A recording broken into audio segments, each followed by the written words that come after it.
नमस्कार, आज के इस वीडियो में हम लोग बात करेंगे 10th के बाद किस प्रकार से हम अपने स्ट्रीम को सेलेक्ट करते हैं। यानी कि बोर्ड के एग्ज़ाम भी अब आने वाले हैं, कुछ ही दिनों में 10th के जो स्टूडेंट्स हैं वो अपने पूरे 10 साल के अनुभव को एक एग्ज़ाम्स के रूप में फेस करेंगे और उसके बाद फिर अपने आगे की लाइफ़ के लिए, अपने करियर के लिए स्ट्रीम सेलेक्ट करेंगे। अब ये स्ट्रीम सिलेक्शन जो है ना, एक बहुत ही इम्पोर्टेंट स्टेप होता है आपके आने वाले फ्यूचर्स के करियर प्लानिंग के लिए। तो इसे हर स्टूडेंट सोच समझ कर ही करता है। अगर आपने इस पे डिसाइड नहीं किया, सोच समझ कर के काम नहीं किया, तो ये आपके लिए बहुत ज़्यादा डिफ़िकल्ट हो जाता है। तो आज के इस वीडियो में हम लोग इसी पर बात करेंगे कि बोर्ड एग्ज़ाम के बाद हमें किस प्रकार से अपने करियर के लिए स्ट्रीम को सिलेक्शन करना चाहिए कि हम साइंस लें, कॉमर्स लें या फिर ह्यूमैनिटीज़ लें। ठीक है, तो यहाँ पे एक छोटा-सा एग्ज़ाम्पल है कि मिस्टर शर्मा जो हैं, वो एक बहुत ही वरीड पर्सन है, थोड़ा-सा टेंशन में है वो और वो ये समझ नहीं पा रहे हैं कि उनका जो बेटा है, वो मतलब कि 18 साल का हो चुका है और अभी भी उसके पास कोई आइडिया नहीं है कि उसे किस किस करियर में किस चीज़ को लेकर अपना करियर आगे कंटिन्यू करना चाहिए। और वो जब अपने एक फ्रेंड से बात करते हैं, तो उनके फ्रेंड्स जो कि अ, अच्छे पढ़े-लिखे माने जाते हैं समाज में, उन्होंने बताया कि भाई आज का ज़माना कंप्यूटर इंडस्ट्री का है, कंप्यूटर्स इंडस्ट्री में बहुत सारे जॉब हैं और सभी लोग कंप्यूटर के पीछे भाग रहे हैं। तो आपके बच्चे के लिए भी अच्छा रहेगा कि आप उसे कंप्यूटर में ही एडमिशन दिला दीजिए। उनकी बातों को सुना और शर्मा जी दूसरे ही दिन अपने बच्चे को लेकर गए और एक बहुत अच्छे कंप्यूटर इंस्टीट्यूट में एडमिशन करवा दिया। अब यहाँ पर ये बात आती है कि क्या शर्मा जी ने जो डिसीज़न लिया, ठीक है? ये क्या उसके लाइफ़ टाइम के करियर के लिए ये क्या सही डिसीज़न था? Is this the way one should decide about a life time career? क्या ये सही तरीका है कि हम किसी के बारे में, उसके पूरी ज़िंदगी के बारे में, उसके पूरे भविष्य के बारे में डिसाइड कर लें हम लोग? तो ऑफ़ कोर्स नहीं, ये तरीका नहीं है। सो हमें कौन-सा तरीका यूज़ करना चाहिए? सो अगर मान लीजिए कि आप करियर चॉइस बनाना चाहते हैं, आप किसी भी करियर में आप अपना फ्यूचर बनाना चाहते हैं, तो जो सबसे पहला स्टेप होता है ना, वो होता है सेल्फ अवेयरनेस, यानी कि आप अपने आप को पहले जानो कि आखिर मैं हूँ कौन? हू एम आई? ठीक है? तो हमें जब भी करियर स्ट्रीम चूज़ करते हैं, तो मैंने अक्सर देखा है बहुत सारे बच्चों को कि जो क्लास 11 में एडमिशन ले चुके होते हैं, उसके 6-7 महीने के बाद बोलते हैं कि सर मैंने ये गलत किया। मुझे कुछ और करना चाहिए था, मैंने कुछ और कर लिया। तो ये कब होता है? जब आप अपने सिर्फ़ इनर स्ट्रेंथ और अपने इंटरेस्ट को आप नहीं पहचानते हैं, तब ये गलती होती है। आपने क्या किया, किसी दूसरे को देखा, अपने किसी दूसरे को फ़ॉलो किया, उसके चॉइस को अपना चॉइस बना लिया, ये सारी गलतियाँ होती हैं। तो जब भी हम करियर के बारे में सोचते हैं, तो हमें 3 चीज़ों पर फ़ोकस करना चाहिए। पहला होता है हमारा पास्ट। ठीक है? पास्ट मीन्स कि आप 9th क्लास में, 8th क्लास में, 7th क्लास से जब आप पढ़ते आ रहे हो ना, तो आपको सबसे अच्छा कौन-सा सब्जेक्ट लगता है? क्योंकि 10th तक आप सारे सब्जेक्ट मिला-जुला कर सभी सब्जेक्ट को आप पढ़ते हो। ह्यूमैनिटीज़, कॉमर्स और साइंस सारी चीज़ें उसमें मिक्स होती हैं। तो आप पहले ये देखो कि आपको कौन-सा सब्जेक्ट सबसे अच्छा लगता है? क्या मैथ्स आपको बनाना बहुत अच्छा लगता है? क्या आपको साइंस के एक्सपेरिमेंट बहुत ज़्यादा प्रभावित करते हैं, इंटरेस्ट क्रिएट करते हैं आपके अंदर में? या फिर आपको बिज़नेस से रिलेटेड जो चीज़ें हैं, नफ़ा-नुकसान, ये सब सारी चीज़ें बहुत अच्छी लगती हैं? या फिर आपको आर्ट और जो ह्यूमैनिटीज़ से रिलेटेड सब्जेक्ट हैं, वो सारी चीज़ें आपको अच्छी लगती हैं, जैसे हिस्ट्री, सिविक्स, ज्योग्राफी, इकोनॉमिक्स, ये सारी चीज़ें आपको अच्छी लगती हैं पढ़ने में, लिटरेचर अच्छी लगती हैं। तो ये आपको पता करना पड़ेगा कि आपके आपके मन को कौन-सा सब्जेक्ट बहुत ज़्यादा अच्छा लगता है। ठीक है? तो ये आपको पास्ट आपको रिव्यू करना पड़ेगा। दूसरी बात है कि आपके पास प्रेज़ेंट में आप किस सब्जेक्ट में बहुत अच्छा हो, जो आपको बहुत ज़्यादा अट्रैक्ट करता है और आप उसको लेकर के आगे कंटिन्यू करना चाहते हो, ठीक है? तो पास्ट और प्रेज़ेंट के आधार पर आप फ्यूचर के लिए अपने लिए एक अच्छा-सा सब्जेक्ट डिसाइड कर सकते हो और इसके लिए कब होगा? जब आप जानोगे कि मैं क्या हूँ, यानी कि आपका इंटरेस्ट क्या है, आपका चॉइस क्या है। सो अब क्या होता है कि एक दूसरे तरीके भी होते हैं कि आप अपने आप को कैसे जानोगे, कैसे पहचानोगे, ठीक है? आप अपने अंदर के स्किल्स को कैसे आइडेंटिफ़ाई कर पाओगे? तो उसके लिए कुछ सर्टेन कुछ टेस्ट होते हैं, जैसे कि एप्टीट्यूड टेस्ट होता है। ये क्या होता है? Ability to do something. आप किसी भी काम को कितना कर पाते हो। इसको टेस्ट किया जाता है ये। दूसरा होता है interest, analyse what really interest us, ऐसा कौन-कौन सा चीज़ है जो मुझे अंदर से वास्तव में अ, अच्छा लगता है करने में। Personality, unique to every individuals, और हर इंसान जो इस धरती पर है ना, उसमें कुछ न कुछ यूनिकनेस होता है। तो आपको पता करना पड़ेगा कि आपके अंदर वो चीज़ क्या है, जो आपकी एसओपी है आपका, ठीक है? ये सारी चीज़ें हैं। तो mechanical personality, social personality, enterprising personality, investigative personality and artistic personality, तो ये सारी चीज़ें होती हैं जो आपको पता करनी होती है, जाननी होती है। सो आपका जो एप्टीट्यूड्स है, आपका जो इंटरेस्ट है और आपका जो पर्सनैलिटी है, ठीक है? वो क्या होता है, need to go hand in hand to make an effective career choice, ठीक है? तो ये सारी चीज़ें जो होती हैं बहुत ही इफेक्टिव होती हैं आपके करियर चॉइस के लिए। ये अब क्या होती है बात कि आपको कुछ न कुछ समय जो है इन सब चीज़ों पर स्पेंड करना चाहिए, जिससे कि आपको कुछ पता चलेगा। जैसे prepare a list of career options according to your aptitudes, personality and interest. So अब बहुत सारे बच्चे बोलते हैं ना कि सर ये एप्टीट्यूड कैसे पता चलेगा कि मेरे अंदर क्या है, पर्सनैलिटी मेरी और मेरा इंटरेस्ट कैसे पता चलेगा? मैं चाहता तो ये करना हूँ और मैं ये करना चाहता हूँ, लेकिन उसके लिए मेरे पास एबिलिटी नहीं है, ये कैसे पता चलेगा? तो इसके लिए एक अलग से टेस्ट होता है, जो आप करवा सकते हो करियर काउंसलर के साथ में जाकर। तो उससे आपको पता चल जाता है कि आपके अंदर में इंटरेस्ट क्या है और आपकी एबिलिटी क्या है करने की, यानी कि आपकी क्षमताएँ और आपका जो इंटरेस्ट है, आपका जो शौक है, सारी चीज़ें पता चलती हैं। दूसरा है कि be clear about the exact job profile you want and how good you feel about it. तो दूसरा है कि आप पता कीजिए कि आपका एग्जैक्ट जॉब प्रोफाइल क्या होता है और जो आप चाहते हो करना फ्यूचर में, और उसके लिए आप कितना अपने आप को रेडी करके रखते हो। So talk to peoples who are working in this area to get a feel of the ground reality. आप जिस फ़ील्ड में जाना चाहते हो, आप उस फ़ील्ड में पहले से काम कर रहे लोगों से थोड़ा-सा बात करो, उनसे इंटरैक्ट करो और जानने की कोशिश करो कि उस फ़ील्ड में आप किस प्रकार से काम कर रहे हो। उनका अनुभव क्या है, उनका एक्सपीरियंस क्या है, जिससे कि आपको भी आइडिया पता चलेगा कि उसकी ग्राउंड रियलिटी क्या है। जो हम सोचते हैं क्या एक्चुअल में वही है? तो ग्राउंड रियलिटी आपको पता चलता है। और चौथा है try to understand the work environment in depth. तो आप जो काम करना चाहते हो फ्यूचर में, उसके बारे में आप डेप्थ में जाकर के देखो कि उसके काम करने का तरीका कैसा है, ठीक है? So micro conception in career planning, जो छोटी-छोटी चीज़ें जो होती हैं ना करियर प्लानिंग में, वो क्या है? क्रिएटिव करियर्स में कोई स्कोप नहीं है। बहुत सारे लोग बोलते हैं, भाई ये एक्टिंग-वैक्टिंग में क्या रखा है, पेंटिंग में क्या रखा है, सिंगिंग में क्या है, डांसिंग में क्या है यार, इस सब में कोई करियर है क्या? तो एक थोड़ा-सा मिसकंसेप्शन है ये सब। कॉमर्स विदाउट मैथ करने का कोई फ़ायदा नहीं। कॉमर्स कर रहे हो बिना मैथ का, अरे ऐसा कोई जोड़ घटाव गुणा भाग कैलकुलेशन रहता है, इससे कोई फायदा नहीं होता, ये भी एक मिसकंसेप्शन होता है। साइंस सबसे अच्छा ऑप्शन होता है, भाई ये तो रियली सारे पेरेंट्स लगभग सारे कि भैया साइंस ही करना है, इंजीनियरिंग। तो ये भी एक मिसकंसेप्शन है। आर्ट्स में भी आजकल बहुत अच्छे-अच्छे करियर ऑप्शंस हैं। इंजीनियरिंग करने के बाद लाइफ बन जाएगी। अगर आप इंजीनियर बन गए तो समझो करियर बन गई। होटल मैनेजमेंट करने के लिए कुकिंग में इंटरेस्ट होना चाहिए। बड़े बुजुर्ग लोग कहते हैं भाई आज के समय में भी कि भाई होटल मैनेजमेंट करना हो, खाना बनाना आना चाहिए। तो ऐसा तो है नहीं, आजकल होटल मैनेजमेंट में बहुत सारे ऐसे एरियाज़ होते हैं, मैनेजमेंट होता है उसमें, कैटरिंग के अलावा भी आपके पास केयर टेकिंग है, हॉस्पिटैलिटी है, बहुत सारे ऑप्शंस उसमें भी होते हैं। अगर हम मैथ नहीं लेंगे तो सारी ऑप्शंस क्लोज़ हो जाएँगी। यानी कि मैथ्स एक हौवा है जो माथे पर चढ़ के बैठा हुआ रहता है और उसमें होता है कि बस मैथ ही पढ़ो हर चीज़ में। तो मैं भी देखता हूँ कि मैक्सिमम इंडिया में तो ऐसे भी आपके 74% बच्चे ऐसे हैं ना इंडिया में जो ट्यूशन लेते हैं, और उसमें भी 50% से मोर देन 50% ऐसे जो मैथ्स की ट्यूशन लेते हैं। सो मैथ्स जो है एक प्रकार से एक चढ़े हुए है सभी के दिमाग पर कि अब मैथ नहीं पढ़ेंगे तो कुछ नहीं होने वाला है।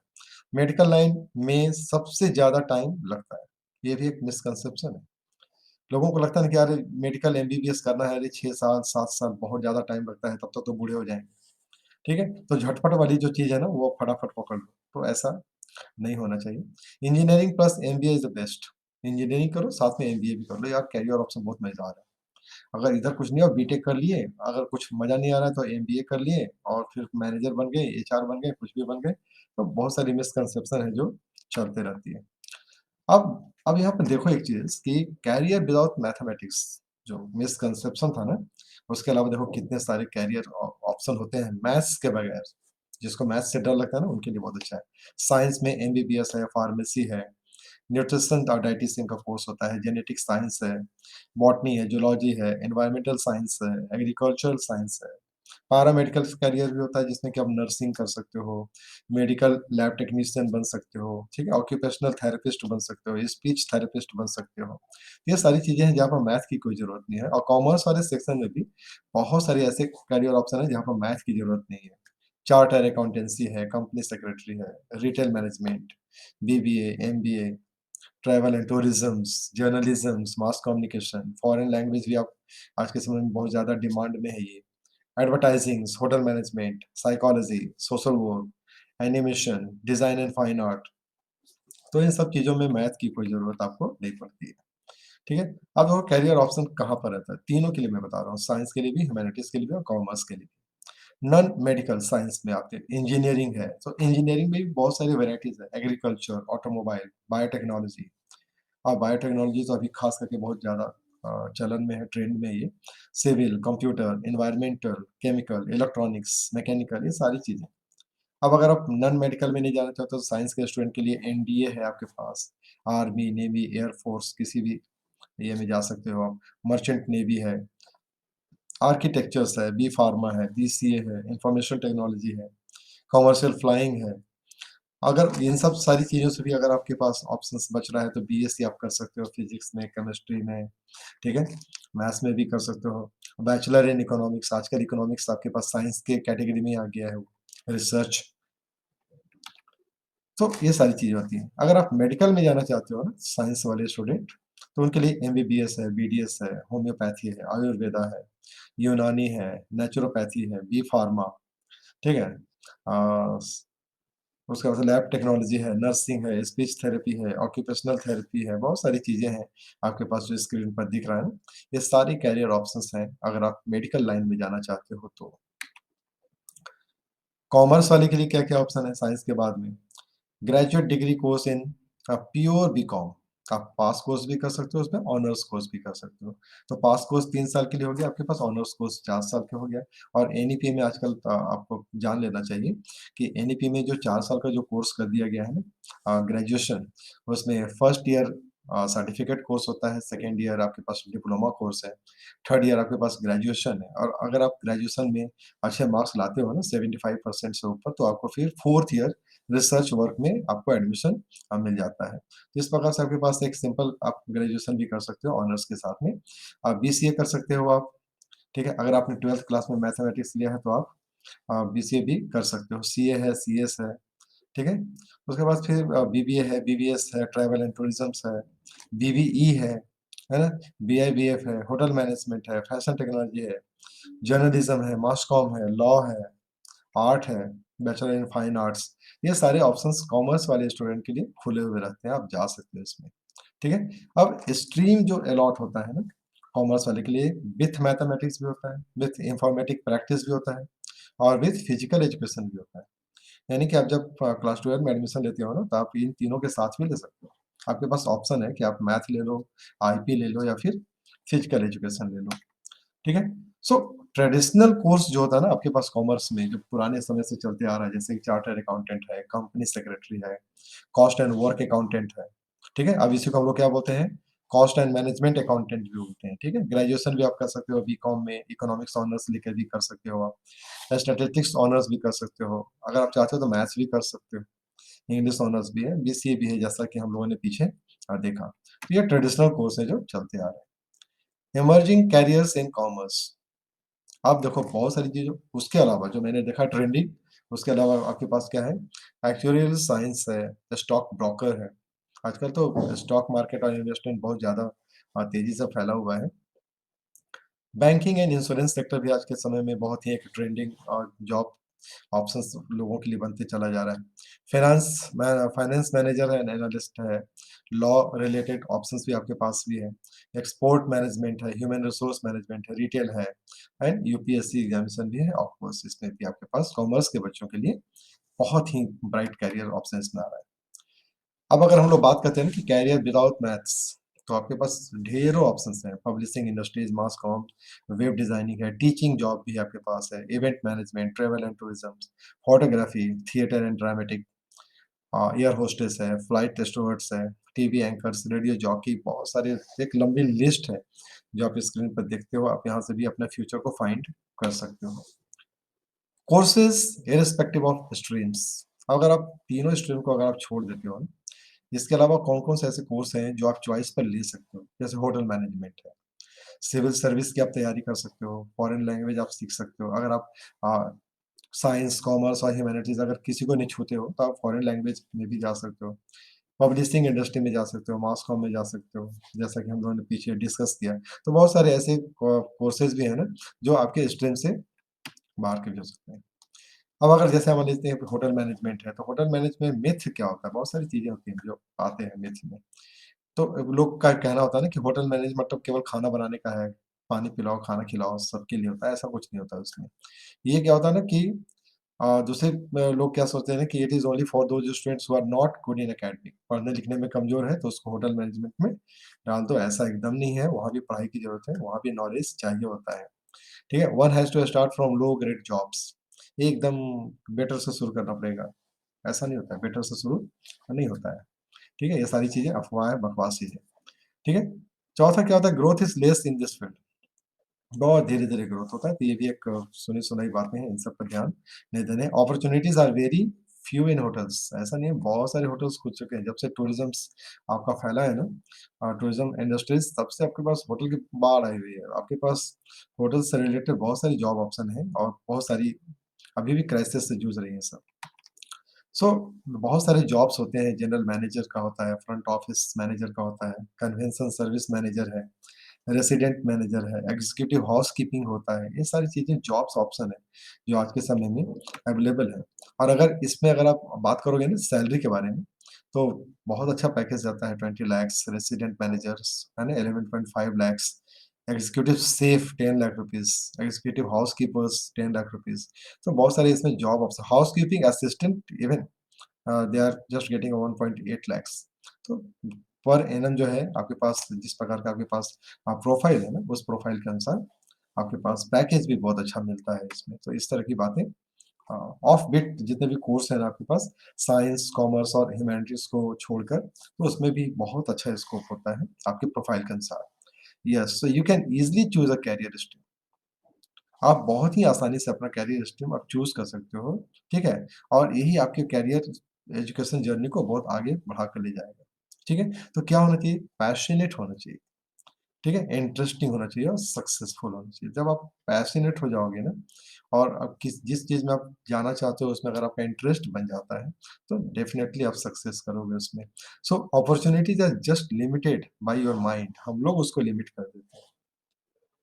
अक्सर मैंने देखा है ना कि स्टूडेंट्स बस एक माइंडसेट बना लेते हैं कि साइंस मतलब बस ये काम करना है, कॉमर्स मतलब बस इससे ज़्यादा कुछ नहीं होता है, और ह्यूमैनिटीज़ तो बकवास चीज़ है, ह्यूमैनिटीज़ तो छूनी ही नहीं है। बहुत सारे बच्चों की ये सोच होती है।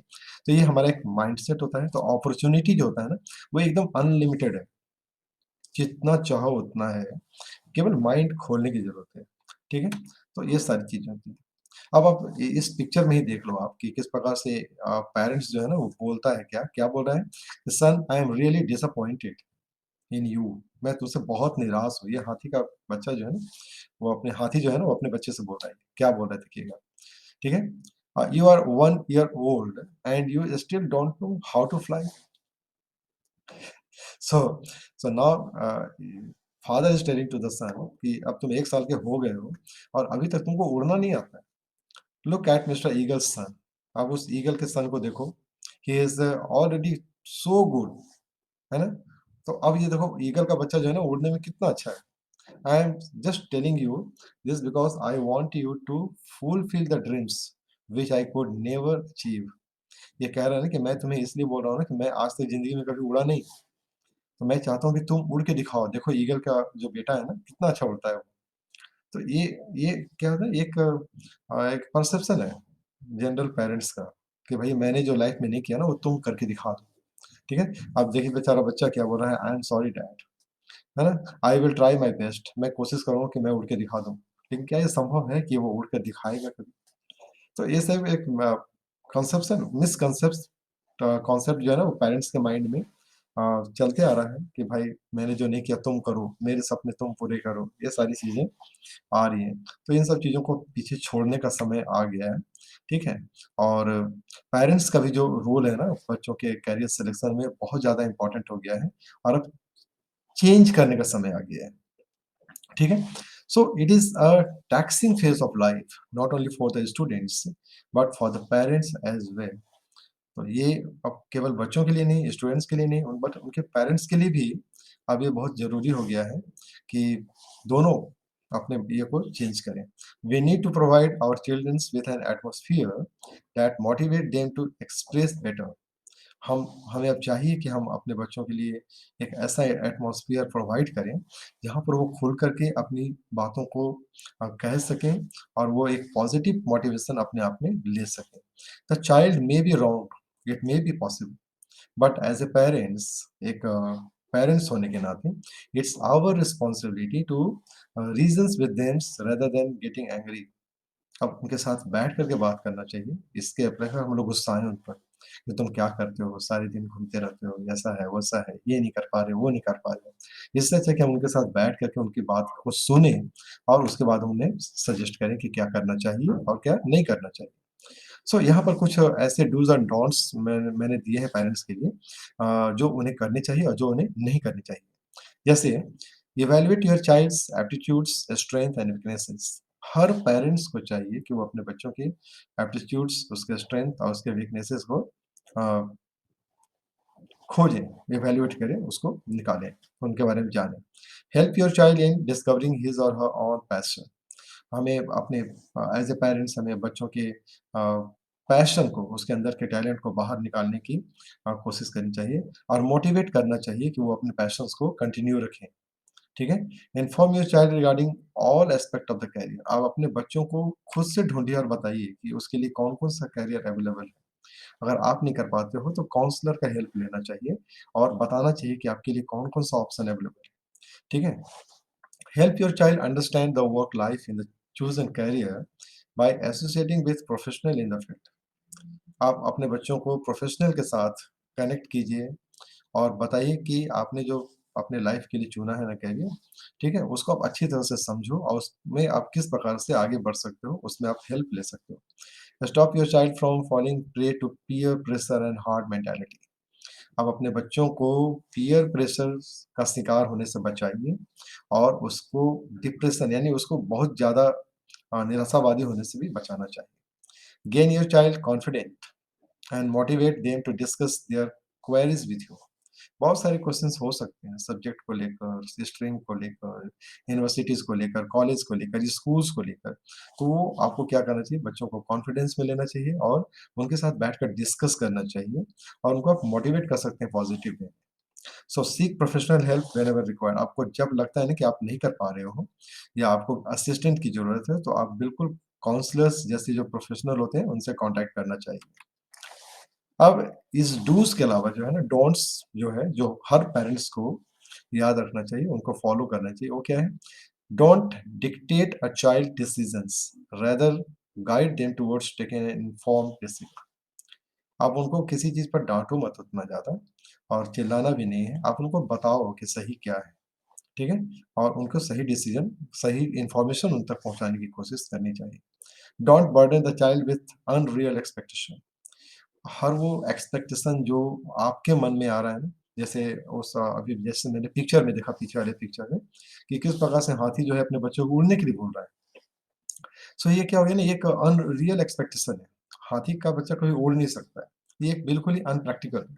सो इस तरह के जो एक्सपेक्टेशन होते हैं ना, हमें अपने बच्चों से नहीं करनी चाहिए और इनसे हमें बचना चाहिए। Don't be impatience when dealing with the children. और बच्चों के साथ कभी भी धैर्य नहीं खोना है। आप पेशेंस के साथ बात करो और उनके साथ उनकी बातों को सुनना चाहिए और उनकी प्रॉब्लम को डील करना चाहिए। Career scopes changes with the time. समय के साथ बदलता है, हर चीज़ बदलता है और आफ्टर कोविड पैंडेमिक के बाद तो सारी चीज़ें बदल गई हैं। अब आपके पास बहुत सारे करियर ऑप्शंस आ चुके हैं, बहुत सारी चीज़ें बदलते चली जा रही हैं। तो उसमें क्या करना चाहिए कि do not try to impose the idea और views that existed during your days. अब आपके ज़माने में जो था, अब वो आप कभी भी थोपने की कोशिश न करें, समय के साथ चलने की ज़रूरत है। Don't allow other people to influence your child in the career selection process. आप दूसरे लोगों को कभी भी अपने बच्चे के लाइफ के करियर डिसीजंस में घुसने के लिए अलाउ न करें, ठीक है? वो आपका डिसीजन है, आपके बच्चे का डिसीजन है। इसमें थर्ड पर्सन्स को इन्फ्लुएंस करने ना दें, ठीक है? इससे अच्छा है कि आप एक प्रोफेशनल का सजेशन लें, उनसे कॉन्टैक्ट करें। So it is okay to seek professional help, और ये बिल्कुल सही होता है कि आपको जब कुछ ना समझ में आए, तो आप प्रोफेशनल हेल्प ज़रूर लें, ठीक है? इससे क्या होता है कि सारी चीज़ें क्लियर हो जाती हैं। अब क्या होता है कि जब इन सब सारी चीज़ों को हम लोग समझे हैं, तो करियर प्लानिंग में सबसे अच्छा होता है कि आप एक डिफ़ाइन करें, गोल को डिफ़ाइन करें, उसके लिए क्या-क्या ज़रूरत होता है, उसका एक चेकलिस्ट बना लें और आप अपने स्ट्रेंथ और वीकनेसेस को जानें, ठीक है? साथ ही साथ आप, अगर आपको लगता है ना कि सक्सेस में अगर किसी का सपोर्ट चाहिए होता है, तो आप सपोर्ट लेना चाहिए, और उस सपोर्ट के आधार पर आप अपने आप को मोटिवेट कर सकते हो, और आप जो रिक्वायर्ड क्वालिफ़िकेशन है, उन सब चीज़ों को लेकर के आप सक्सेस कर सकते हो, सक्सेसफुल बन सकते हो। तो आपके लाइफ़ में, आपके बच्चे के लाइफ़ में एक बेटर करियर प्लानिंग और स्ट्रीम सिलेक्शन बहुत ही इम्पोर्टेंट रोल प्ले करता है, और इसके साथ ही देखिए, बहुत अच्छा एक कोट है स्टीव जॉब्स का, the only way to do great work is to love what you do. आप जो करते हो ना, बस उसको प्यार से करो, उसको मन से करो, ठीक है? उसको दिल से करो। आप देखना कि आप जो चाहते हो वो अपने आप आपके पास चला आएगा। ये एक बहुत अच्छा कोट है। चलिए, तो बस आज के लिए इस वीडियो में इतना ही। Thank you very much.